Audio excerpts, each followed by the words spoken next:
अपनी माँ का मर्डर कर दिया, अपनी माँ को कत्ल कर दिया।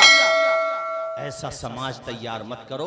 अपने बच्चों को मदरसे में भेजो ताकि तुम्हारे बच्चे मदरसे की चहार दीवारी में अपना मकसद भी पहचाने और तुम्हारी इज्जत करके दुनिया को दिखा दें। वो जीते जी दुनिया में जन्नत का मजा लेंगे, वो जीते जी दुनिया में जन्नत का मजा लेंगे।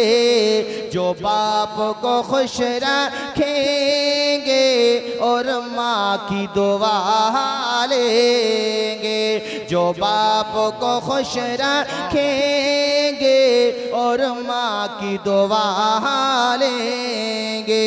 तुम कहोगे मौलाना तौसीफ रजा साहब, माँ बाप का कहना मानने से क्या होता है, माँ बाप की खिदमत करने से क्या होता है, बूढ़े माँ बाप के कदम दबाने से क्या होता है, माँ बाप की ज़्यादा से ज़्यादा उनके इशारे अबरू पे गर्दिश करने से क्या होता है। मैं आपको बताना चाहता हूँ, जो माँ बाप का कहना मानता है उसे दुनिया में मोहब्बतों का पैगाम मिलता है, मरने के बाद हौज़े कौसर का जाम मिलता है। सुभान अल्लाह, सुभान जो माँ बाप की इज्जत करेगा उसे दुनिया में इज्जत और मरने के बाद अल्लाह ने चाहा तो जन्नत मिलेगी। ये फसाना नहीं हकीकत है। अपनी माँ से, अपनी माँ से जिसे मोहब्बत है, गौर इस पे तू क्यों नहीं कहता, माँ के कदमों के नीचे जन्नत है। सुभान अल्लाह, सुभान अल्लाह। नारे तकबीर, नारे रिसालत, मसलके आला हजरत अल्लामा मौलाना तौसीफ रजा साहब मिसबाही। सुभान अल्लाह, सुभान अल्लाह। बाद में इसका ध्यान रख लियो, थोड़ा बेचारा कमजोर तो है, खैर ये नईम है तो कमजोरी है, बाद में ध्यान रख लियो। बस तुम आके बैठ जाया करो, नईम तुम्हारा खुद जलसे वाले ध्यान रख लिया करेंगे। सुकून के साथ बैठ जाया करो, जलसे वाले खुद ध्यान रख लेंगे। और लगे हाथ तो ये शेर भी सुन लो, कौन कहता है दूर रहते। सुभान अल्लाह। जरा बोलो, आप बोलो, अब मैं बुलवा रहा हूं तो बोलो जोर से सुभान अल्लाह। वो जो खड़े हैं वो भी बोले सुभान अल्लाह, वो साइड में जो है जरा बोले मचल के सुभान अल्लाह। कौन कहता है दूर रहते हैं, बन के आँखों में नूर रहते हैं। दिल ही काबा है और मदीना भी मेरे दिल में हुजूर रहे। सुभान अल्लाह, वाह वाह वाह, जिंदाबाद जिंदाबाद। सुभान अल्लाह, सुभान सिर्फ माँ बाप, सिर्फ बात पूरी कहूंगा, माँ बाप को भी चाहिए कि वो अपने बच्चों को अच्छे संस्कार दें। बात है कि नहीं, बोलो जरा। है? तुम बचपने से नजर रखो, नबी फरमाते सल्लल्लाहु अलैहि वसल्लम, हुजूर फरमाते हैं कि बच्चा तुम्हारा 7 बरस का हो जाए तो नमाज की आदत डलवाना शुरू करो, ले जाओ, यानी साथ में उसको नमाज पढ़वाओ बच्चों को। औरतों को चाहिए कि बच्चों को शुरू से 7 बरस का हो गया तो, कितने बरस का, अभी फर्ज तो नहीं है नमाज, मुफ्ती साहब क़िबला तशरीफ फरमाए, बालिग होने से पहले मुकल्लफ थोड़ी है वो, मगर उसका मिजाज बनवाओ। जी जी। 7 बरस का हो जाए तो नमाज की आदत डलवाओ, उसे धीरे धीरे नमाज याद कराओ। बड़े दुख के साथ कहना पड़ता है, 7 बरस के बच्चे को नमाज वही तो याद कराएगा जिसे खुद को याद होगी। ये हंसने की नहीं, रोने की बात है। बाल सफेद हो गए, मुंह में दांत नहीं बचे, पेट में आंत नहीं बची, मगर इस बंदे को आज तक नमाज याद नहीं हो पाई।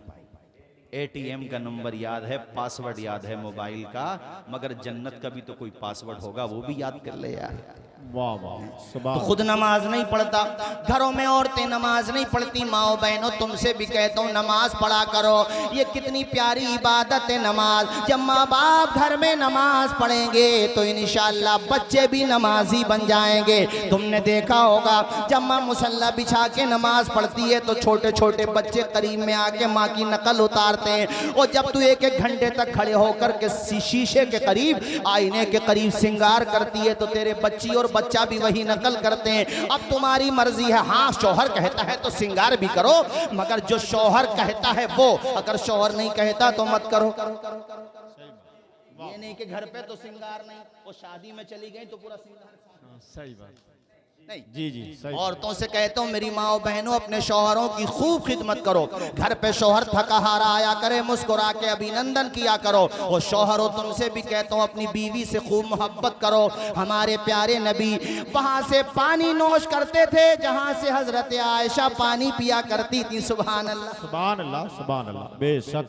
हमारे नबी ने क्या मकाम बताया, क्या मर्तबा बताया। माँ, तुमसे भी कहता हूँ तुम भी नमाज पढ़ो 5 वक्ता, बच्चों को भी नमाजी बनाओ। तुमने सुना नहीं है, जब माँ फातिमा जहरा होती हैं तो बेटे हसन हुसैन होते हैं। जब माँ हजरत फातिमा उम्मुल खैर होती हैं तो बेटे गौसे पाक होते हैं। जब माँ कुरान पढ़ने वाली होती है आबिदा जाहिदा तो बेटा गरीब नवाज होता है। सुभान अल्लाह, इसलिए मैंने कहा माओ नमाज पढ़ा करो। हम अपने बचपन में, मौलाना तनवीर साहब आपको याद होगा, हम अपने बचपन में जब मदरसों में पढ़ने जाते थे, कलाम बड़ा पुराना है मगर मुझे याद आ गया, अचानक याद आ गया। अपने बचपनों में जाते थे हम, अपने बचपन में मदरसों में जाते थे तो ये कलाम खूब पढ़ा जाता था। बच्चों को नमाजी बनाने के लिए सुनाया जाता था। दी हजरते बिलाल ने काबे से जब सदा, हैया हाथ उठा के बोलो हैया सला, बोलो हैया सला। अर्शे बरी पे रब ने बुलाया हुजूर को, अपनी रजा का जाम पिलाया हुजूर को। चलने लगे तो रब ने बताया हुजूर को, उम्मत से जाके कहना यही तोहफा है मिला। बोलो हैया। सुभान अल्लाह, सुभान अल्लाह, बेशक बहुत अच्छा। पहले की माए माशाअल्लाह अजान होती थी, काम बंद कर दिया करते थे। बच्चे पूछते थे अम्मी जान काम क्यों बंद कर दिया? कहा बेटे अल्लाह के घर से आवाज आ रही है। सुभान अल्लाह। आज तो माँ के भी बोलियां मुड़े हुए हैं, उसे आजान की आवाज नहीं आ रही है। जी जी। टेलीविजन पे गाना सुना जा रहा है तो झूम रही है माँ भी।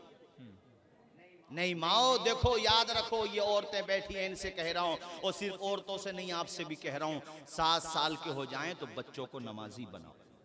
तुम्हारा बच्चा स्कूल में पढ़ता, कॉलेजेस में पढ़ता, तो साइड से एक आलिम का इंतजाम करके उसका बेहतरीन ट्यूशन लगाओ ताकि वो कुरान पढ़े। क्या मतलब? इंग्लिश मीडियम वाले टीचर को तो 1500 भी दे रहा मुस्कुराते हुए। अबे मालदार की पूंछ, कम से कम उस इमाम को भी दे दे 1000 रुपए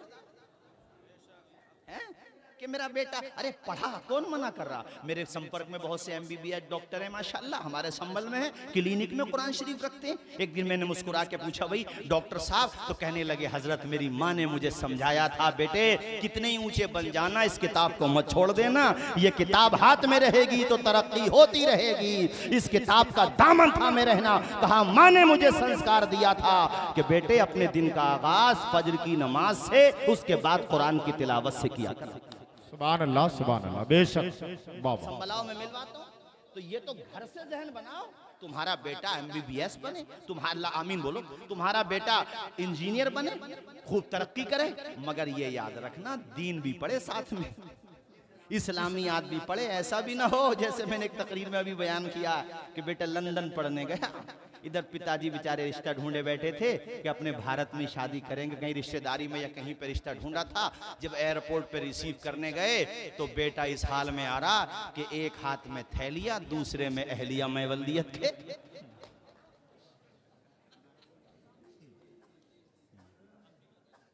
अब पिताजी आंखें फाड़ के दे रहे हैं कि बेटे ये मोहतरमा कौन है? कहा पिताजी ये मोहतरमा नहीं है, आपकी बहू है। अबे कितना बेगैरत है, वो बेचारा सीधा सज्जन बूढ़ा बाप था, जमीन बेच के बेटे को पढ़ाया था। अब वो क्या करता, वो बहू है, और वो बहू भी अपने भारत वाली थोड़ी, वो तो मैडम थी। अब वो यहाँ कहाँ टिक पाती? कुछ दिनों रुकी, फिर उन्होंने कहा मुझे तो आवा हवा शूट नहीं करती। अब ये बूढ़े समझ नहीं पाते, आधी भाषा समझ में आती थी, कुछ सिखा दी थी बेटे ने, आधी पल्ले नहीं पड़ती थी। तो एक दिन बेटे से कहने लगे बेटे तू क्या मुसीबत लेके आया है, इससे अपने देहाती सही थी। तो हुआ ये कि फिर वो चला गया मैं बल्दियत के, यानी उसके साथ में जो भी सामान था बल्दियत से मतलब ये है यार, वो चला गया वापस फिर हजरत। अब बेटा पढ़ाया भी उससे क्या फायदा, तभी तो मैं कह रहा हूँ पढ़ाओ खूब मगर संस्कार अपने भारत के। बेशक बेशक सुभान वाह वाह। और भारत में गरीब नवाज का संस्कार भी तो शामिल है, तो हम तो गरीब नवाज का संस्कार देंगे। इसलिए मैंने कहा बच्चों को पढ़ाओ मगर साथ में कुरान के लिए। अच्छा एक बात मैं कहता हूँ, मैंने तकरीरों में और भी कही है, अल्लाह करे आप तक पहुँच जाए यार और इस पर अमल हो जाए। भाई हमारी तो जितनी बसात है, खैर लापरवाही हो जाती है, हमें भी मजीद मेहनत करना चाहिए। हमारे वहाँ क्या होता है हजरत, मदरसे में कंप्यूटर भी हो चलो ठीक है हो, मदरसे में मैथ भी हो चलो ठीक है हो, ज़रूरत है, इंग्लिश भी हो चलो ये भी हो, हमने मान लिया। जबकि ये सब्जेक्ट होने चाहिए, हम मानते हैं जितना हमें ज़रूरी है उतना हम मानते हैं, क्योंकि ये भी ना हो कि हम आलिम बन गए और पूछताछ की खिड़की पे जाके पूछ रहे हैं कि बिहार को ट्रेन कौन सी जा रही है सीवान को, ये भी नहीं हो। इसलिए हमारे मदरसों में अल्हम्दुलिल्लाह पढ़ाया जाता है। और आपको सुन के ताज्जुब होगा कि मदारिस के जो तलबा JNU, जामिया, अलीगढ़, उसके अलावा जहाँ जहाँ भी कॉलेजेस में जाते हैं बेहतरीन नंबरों से पास नहीं होते हैं बल्कि टॉप करके दिखा देते हैं अल्हम्दुलिल्लाह। चूंकि उन्हें पता, अरे हमारे साथ पढ़ते थे बिहार के शाहिद खान नाम है उनका, IAS बने माशाल्लाह, बिहार में पोस्टिंग है उनकी। IAS बनना कोई मामूली बात है, मगर बन के दिखा दिया।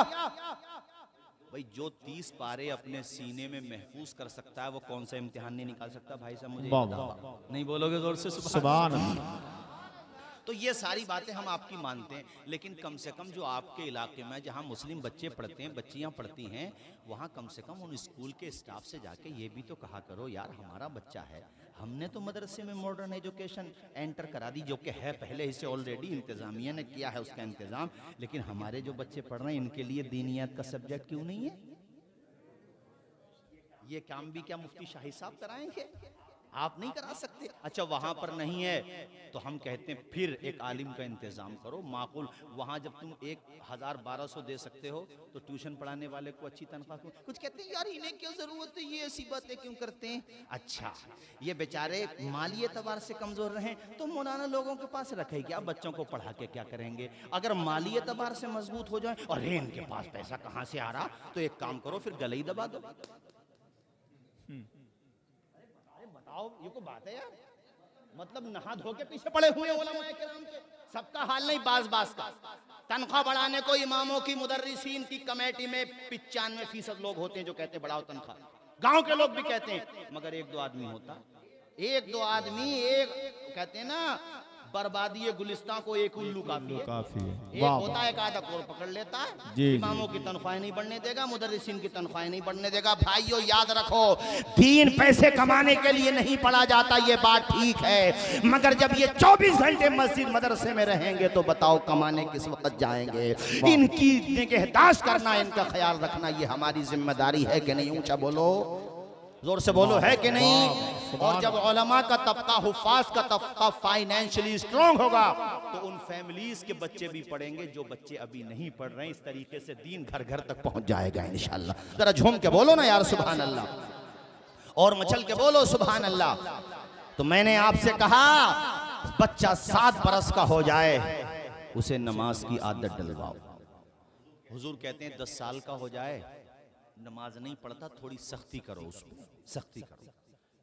मनशए रसूल ये है सल्लल्लाहु अलैहि वसल्लम कि वो बालिग होने से पहले पहले तेरा बेटा 5 वक्त नमाजी बन जाए। इस पीरियड में जो उसने नमाजें पढ़ी है ना उसका सवाब तुम्हारे नाम अमाल में जाएगा। बच्चे को तो मिलेगा ही लेकिन तुम्हारे नाम अमाल में जाएगा, चूंकि तुमने उसे नमाजी बनाया। अब मैं यहाँ जितने भी पेरेंट्स बैठे हुए हैं सबसे पूछता हूँ, जहाँ तक मेरी निगाह जा रही है, सबसे पूछता हूँ जहाँ तक माइक की आवाज़ जा रही है, कभी तुमने अपने बच्चों का मुहासबा किया? बेटा तू महीने में तनख्वाह 15,000 रुपये देता है, कोई बात नहीं, तू 10,000 दे मगर 5 वक्त नमाज पढ़ा कर। अगर मेरी फर्मा बरदार औलाद बनना है तो पेशानी खुदा की बारगाह में झुकाया कर। मेरा फर्मा बरदार भी उसी वक्त कहलाएगा जब खुदा का फर्मा बरदार हो जाए। वाह वाह सुभान अल्लाह, बिल्कुल सही, वाह वाह, ऊंचा बोलो, जरा ऊंचा बोलो सुभान अल्लाह।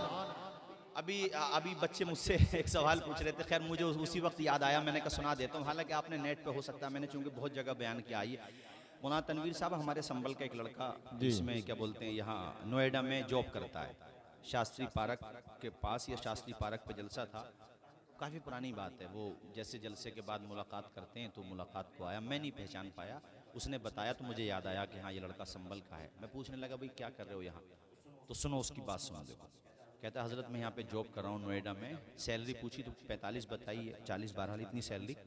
उसने फिर अपनी दास्तान बताई। ये मैं आपको इसलिए सुना रहा हूँ ताकि तुम्हें अंदाज़ा हो कि माँ बाप बचपन में बच्चे को जो सबक पढ़ा देते हैं ना, वो मरते दम तक याद रहता है बच्चों। उसने कई डिप्लोमा किए, कई डिग्रीज की, तो उसकी ज़ेरॉक्स लेके वो अलग अलग कंपनियों में, गुड़गांव, नोएडा या अलग अलग जहाँ जहाँ भी उसके विभाग की उससे रिलेटेड कंपनियाँ थी, उसको वो लेके वहाँ गया। कहता गुड़गांव से फ़ोन आया, मैं वहाँ गया, उन्होंने इंटरव्यू लिया, बाकी तो मेरे जो नंबर थे वो सब ठीक थे। कहते ठीक है आप आइए जॉब करने, 35,000 रुपये हम आपको सैलरी देंगे। कह रहा हज़रत 35,000 की सैलरी सुन के मुझे बड़ी खुशी हुई, चूँकि मैं फाइनेंशियली बड़ा वीक हो गया था। घर से भी बार बार फ़ोन आ रहे थे कि भाई जॉब लगाओ, घर का ख़र्चा भी है। कहते हैं हज़रत 35,000 की सैलरी सुनी तो दिल बड़ा खुश हुआ, लेकिन बचपन में मेरी माँ ने मुझे नमाजी बना दिया था।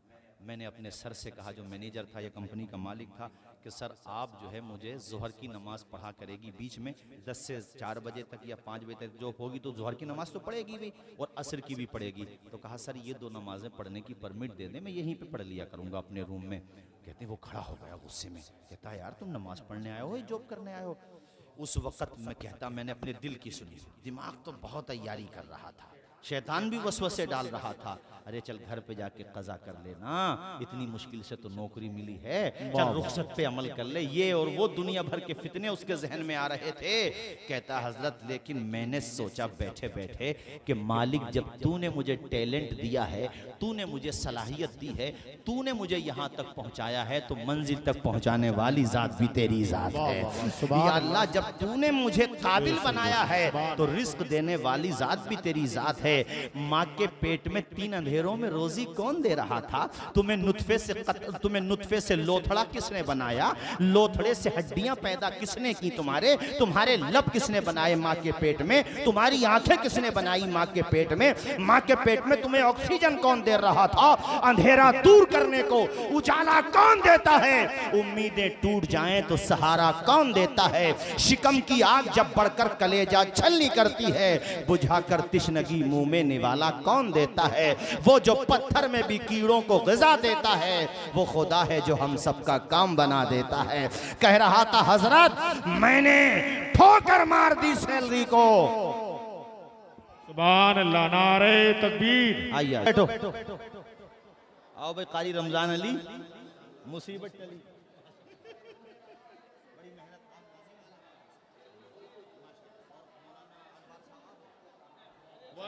ठीक है अच्छा माशाल्लाह, बैठ जाओ एकदम बैठो, आवाज बंद करो सारे लोग, बैठो सुकून के साथ। कलमा शरीफ पढ़ो, ला इलाहा इल्लल्लाहु मुहम्मदुर रसूलुल्लाह। अरे रूहे रवा है जलसे के कारी रमजान अली साहब, और माशाल्लाह जलसा बहुत सिस्टम के साथ चल रहा है और बर वक्त चल रहा है माशाल्लाह। खतीब शहीर मुकर्रिर गिरामी बिरादर मोहतरम हजरत मुफ्ती हम्माद साहिब क़िबला तशरीफ ला चुके हैं। अब जो प्रोग्राम होगा बहुत तेजी के साथ आपके सामने पेश होगा। मैं अपनी बात मुकम्मल करूं, उसके बाद फिर इंशाअल्लाह बाकी प्रोग्राम हमारे नाज़िम शहीर हमारे तनवीर भाई माशाअल्लाह वो संभाल रहे हैं। एक मरतबा बोलिए जरा जोर से सुभान अल्लाह। सुभान। आपके बात याद है जो मैंने बताई थी आपको, भूले तो नहीं है? क्या मैंने कहा ठोकर मारो यार ऐसी सैलरी को, और मैंने उस मैनेजर से या मालिक, अब मुझे याद नहीं रहा उसने मैनेजर कहा था या मालिक कहा था, यहाँ पे शक्के रावी हो रहा है, मुझे ये ध्यान नहीं रहा क्या हुआ। कहा कि सर अगर आप मुझे नमाज नहीं पढ़ने देंगे तो फिर मैं जॉब क्यों करूं भाई? मैं अपने रूम में पढ़ूंगा, मस्जिद करीब में होगी वहां जाकर, उससे ज़्यादा वक्त में दे दिया करूंगा आपको। कहते उसने कहा तो आप जाइए, हमारे पास तो बहुत आते रहते हैं। कहा ठीक है, आपको नौकरी करने वाला मिल जाएगा और अल्लाह ताला मुझे रिस्क दे देगा, रिस्क देने का वादा तो उसका है। कहते मैं घर आ तो गया, लेकिन मेट्रो स्टेशन में बैठा हुआ था और बार बार शैतान भी वसवसे डाल रहा था कि यार लगी लगाई जॉब तूने छोड़ दी। मैं आया अपने रूम पे, किराए पे रह रहा था वो लड़का। कहता रूम पे आया तो चूंकि उसने मैंने बताया था ना अपनी डिग्रियां जो थी उसके पास, उसका ज़ेरॉक्स अलग अलग कंपनियों में भेज रखा था। कह रहा था नोएडा की कंपनी के मैनेजर का फोन आया कि आप आइए, हमने आपके मार्जिन देख लिए हैं, आप आइए बैठ के बात करते हैं, इंटरव्यू दीजिए। वहां गया, इंटरव्यू दिया, कहते हैं नौकरी डन फाइनल। और कहा कि बेटा हम आपका सिलेक्शन करते हैं और आपको सैलरी देंगे हम 45,000 रुपए। वाह वाह, सुभान अल्लाह। 40 या 45,000 रुपए बताया, यानी वहां से ज्यादा। तो कहते हैं मैंने सैलरी सुनते ही कहा कि सर ऐसे ऐसे मेरे साथ एक एक्सीडेंट हो चुका है, आपसे मैं पहले बताता हूं कि 2-4 हजार रुपए कम दें वो मुझे मंजूर है, लेकिन मैं नमाज छोड़ूं ये मुझे मंजूर नहीं है। सुनो यार, दीपपुर आसपास के मेरे भाइयों, वो गैर मुस्लिम था, मैनेजर या कंपनी का मालिक। कहते हैं वो इतना खुश हुआ, कहता यार तू इतना अच्छा मुसलमान है, तू ऐसा मुसलमान है, जब तू नमाज नहीं छोड़ सकता तो मेरी कंपनी के साथ धोखा कैसे कर सकता है?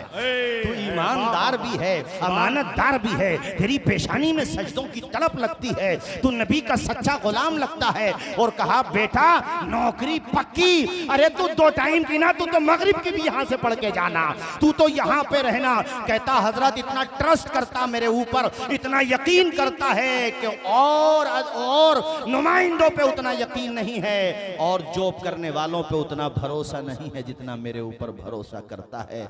पता ये चला खुदा की रहमत की तरफ जो एक बालिश्त बढ़ता है, अल्लाह की रहमत उसकी तरफ तो बालिश्त बढ़ जाती है। जो खुदा की, अरे तो आ तो सही, हम तो माइल बकरम है, कोई साइल ही नहीं, राह दिखलाएं किसे रहरवे मंजिल ही नहीं। अभी तेरा बेटा आ रहा हो सऊदिया से, कतर से, बहरीन से, कोयत से, दुबई से, और तेरी बेटे की फ्लाइट हो 3 बजे की, पूरी रात नहीं सोता, दीपपुर से सीधा निकल जाता है 11 बजे, ताकि जस्ट राइट टाइम तू 2 बजे वहां पहुंच जाए। 1 घंटा पहले अपने बेटे को रिसीव करने के लिए पहुंच गया। अच्छी बात है, ठीक है, तुझे जाना है सुबह को अपने खेतों के लिए खाद खरीदना है, लाइन में जाकर के लग गया।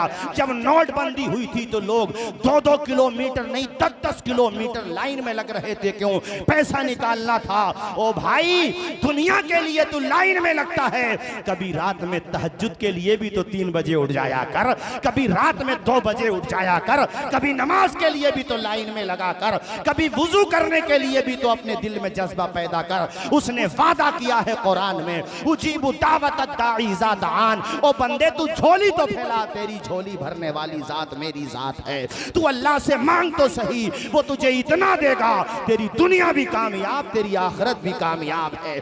इसलिए मैंने तुमसे कहा था, अंधेरा दूर करने को उजाला कौन देता है, उम्मीदें टूट जाएं तो सहारा कौन देता है। शिकम की आग जब बढ़कर कलेजा छलनी करती है, बुझाकर तिश्नगी मुंह में निवाला कौन देता है।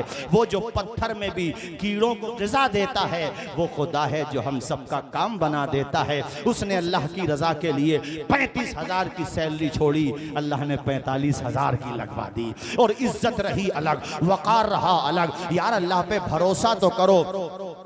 सूखी टहनी को साज देता है, पत्थरों को भी नाज देता है। सूखी टहनी को साज देता है, पत्थरों को भी नाज देता है। उसकी कुदरत के सब करिश्मे हैं, उसकी कुदरत के सब करिश्मे हैं, जिसको चाहे नवाज देता है। और दिल धड़कता है, नब्ज चलती है, आबो गिल से सदा निकलती है। जरा ऊंचा बोलो ना सुभान अल्लाह।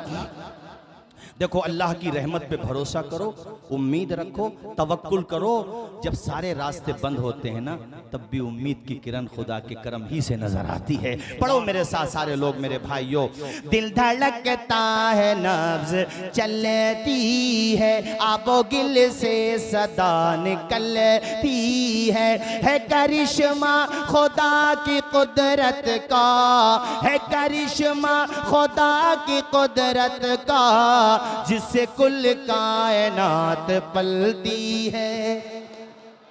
5 वक्ता नमाज पढ़ा करो। बस 3 पैगाम मैंने आज की तकरीर में दिए, चूंकि अभी प्रोग्राम और चलना है और बिरादर मोहतरम हजरत मुफ्ती हम्माद साहब को भी तशरीफ लाना है। मैं चाहता हूँ भरपूर वक्त मिले उनको भी। और माशाल्लाह मेरी तकरीर भी आपने बहुत मुनासिब वक्त पे शुरू करा दी थी। अजीज उतना ही रखो कि दिल बहल जाए, उतना भी ना चाहो किसी का दम निकल जाए। इतना ही बहुत सुन लिया, अब यही काफी है भाइयों। ये बात कहूँ फिर उसके बाद 3 बातें, एक तो 5 वक्ता नमाज पढ़ना है और बच्चों को नमाजी, नहीं आवाज आएगी नमाज